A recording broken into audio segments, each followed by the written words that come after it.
దేశ రాజకీయాల్లో ఎన్నికలు దగ్గరపడితే ఒక్క మాట ఎక్కువగా వినిపిస్తుంది. అలయన్స్. ఎవరితో చేతులు కలుపుతారు, ఎక్కడ సీటు షేరింగ్ ఎలా ఉంటుంది, ఏ ప్రాంతంలో ఏ పార్టీ బలంగా ఉంది, ఇవన్నీ కలిసి ఒక పెద్ద రాజకీయ గణితమవుతుంది. ఇప్పుడు అదే గణితం మళ్లీ చర్చకు వచ్చింది. అలయన్స్ ఖచ్చితంగా ఉన్నాయి అనే మాట రాజకీయ వర్గాల్లో వినిపిస్తోంది. జాతీయ స్థాయిలో ప్రధాన పోటీ రెండు పెద్ద బ్లాక్స్ మధ్యే జరుగుతోంది. ఒకవైపు అధికారంలో ఉన్న శక్తి, మరోవైపు విపక్ష కూటములు. అధికారంలో కీలక పాత్ర పోషిస్తున్నది నరేంద్ర మోడీ నాయకత్వంలోని కూటమి. మరోవైపు విపక్ష పార్టీలు కలిసి ప్రత్యామ్నాయ బ్లాక్గా నిలబడే ప్రయత్నం చేస్తున్నాయి. అలయన్స్ ఎందుకవసరం? భారత్ వంటి పెద్ద దేశంలో ఒక్క పార్టీకి అన్ని రాష్ట్రాల్లో సమాన బలం ఉండదు.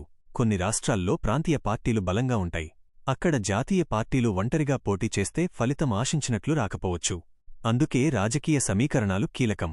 ఇటీవల జరిగిన రాష్ట్ర ఎన్నికల ఫలితాలు కూడా ఒక సంకేతమిచ్చాయి.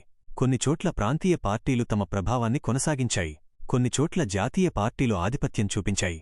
ఈ పరిస్థితిలో ప్రతి సీటు విలువైనది. కాబట్టి ముందస్తుగా అలయన్స్ ఖరారు చేయడం చాలా కీలకం.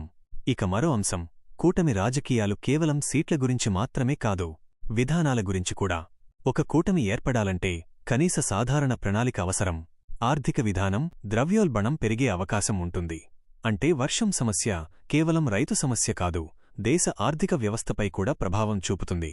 ప్రభుత్వాలు జల సంరక్షణ, మైక్రో ఇరిగేషన్, వర్షపు నీటి నిల్వ ప్రాజెక్టులపై దృష్టి పెడుతున్నాయి. కాని వాతావరణ మార్పుల వేగం చూస్తే దీర్ఘకాల ప్రణాళికలు అవసరమనిపిస్తోంది. రైతులకు పంట బీమా, వాతావరణ సమాచారం, శాస్త్రీయ పద్ధతులపై అవగాహన కీలకం. ఇప్పుడు ప్రశ్న, ఇది తాత్కాలిక మార్పా, లేక భవిష్యత్తులో వర్షపాతం పూర్తిగా మారబోతుందా?